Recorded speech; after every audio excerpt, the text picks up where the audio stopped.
that AccuWeather business forecast now as we look down to Florida and see what's happening with Katrina. So let's check in with Katrina Voss. Good morning. Hello. Good morning, Brad. Well, Katrina is making an unwelcome visit to Florida. Not something, by the way, that this Katrina would be so rude as to do. Check in on the progress of Hurricane Katrina. Cat 2 now. Bernie Rayno, he is in the AccuWeather Center. What's going on? Well, Cat is a Cat 2, and she is on her way to a Category 3 and maybe even a Category 4 hurricane before making landfall again. AccuWeather senior meteorologist Joe Bastardi is tracking the storm. He joins us live from State College, Pennsylvania. Joe? Well, last night, Greta, when Steve was reporting from Miami, I was saying this is going to be what he was experiencing yesterday, a spring shower compared to what's going to happen at the end, because this is going to be one of the more powerful hurricanes we've ever seen in that part of the Gulf of Mexico. Obviously, she's been working hard. Our whole meteorological team is. We're also reaching out to the experts like AccuWeather, and you have Jim Kosick joining us from AccuWeather. Jim, comment on what you've heard in the last couple of minutes. Yeah, well, I just want to be on record, Geraldo. Certainly a Category 5 from what we've seen, just by looking at the infrared satellite. Jance brings up a good note, because when you take a look at this, still a very, very concentric storm system. Yeah. So, Jim Kosick, what about that question? AccuWeather meteorologist, you know, anything to slow this thing down?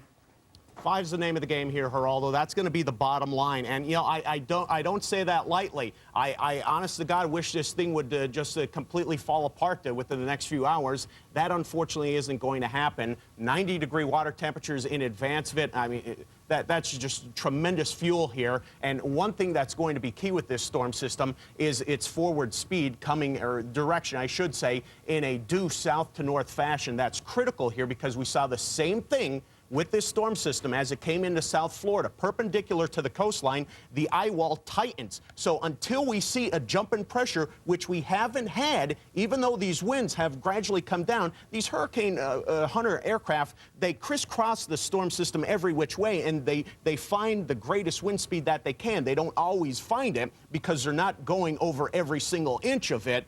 But nonetheless, this is a massive storm system here, and this one's going to be a Category 5 unless this new advisory comes out and the pressure is going to jump 10, 15 millibars, which we're not expecting at this point in time, because the eye wall looks extremely tight at this point in time. So the end result is just going to be outright devastation. And the problem is the core here. I could sit here, Geraldo, all night long and discuss, you know, how it looks like Camille, Betsy, even Andrew, but, you know, truth be told, this is its own storm system. It's been a killer. Katrina will remain a killer, unfortunately, because it goes east of the Big Easy. That does a couple things. With the counterclockwise steering flow, you're going to allow Lake Borgne to overspill through the Rigolets on into Lake Pontchartrain. Then as the core of the storm system heads farther off to the north, you get that northerly wind on the backside. Keep in mind, it's a counterclockwise steering flow around hurricanes, and that storm surge comes right back into the city. So it's a 1-2 devastating punch here that's going to be problematic for New Orleans. Now, that said, places farther off to the east, you can't just completely forget about this, because the storm surge will be just as bad over towards St. Louis Bay along I-10 in Mississippi, Gulfport, Pascagoula. This is just going to be outright massive. Even with the 100-mile-an-hour winds coming into Mobile Bay, that funneling effect here, they're just going to get outright hammered as well. The worst of the winds, where we're going to see the Cat 5, will actually be right along the coast in Plaquemine Parish. Got to take a quick break, Jim. It sounds like the doomsday scenario. Be right back. Katrina. As America braces for the worst, Fox News Channel is there. Our 24-hour coverage tracks the path of this killer storm with live, round-the-clock reports. For 24-hour coverage of Hurricane Katrina, stay with the Fox News Channel. Overnight coverage of Hurricane Katrina continues. At 12, Greg Jarrett and Julie Banderas have late-breaking reports. Then at 1, Bob Sellers and Carol Iavana host 2 hours of Katrina coverage. Plus at 3, Adam Housley and Amy Kellogg are live with the latest updates.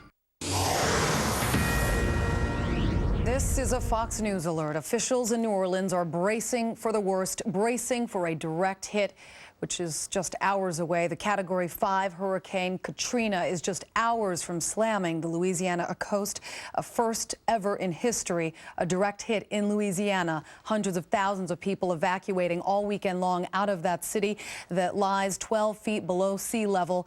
Forecasters say the conditions have to be absolutely perfect to have a hurricane become this strong and intense. Julie, it will surely be a sleepless night for those who were left behind. No way out of New Orleans. Thousands seeking shelter in what's being called the refuge of last resort. We've been talking about it a lot as we saw those long lines, the Louisiana Superdome, home of the New Orleans Saints. When weather permits, we're going to take you there. But first, let's go to AccuWeather.com meteorologist Bernie Rayno for the very latest. Hi, Bernie.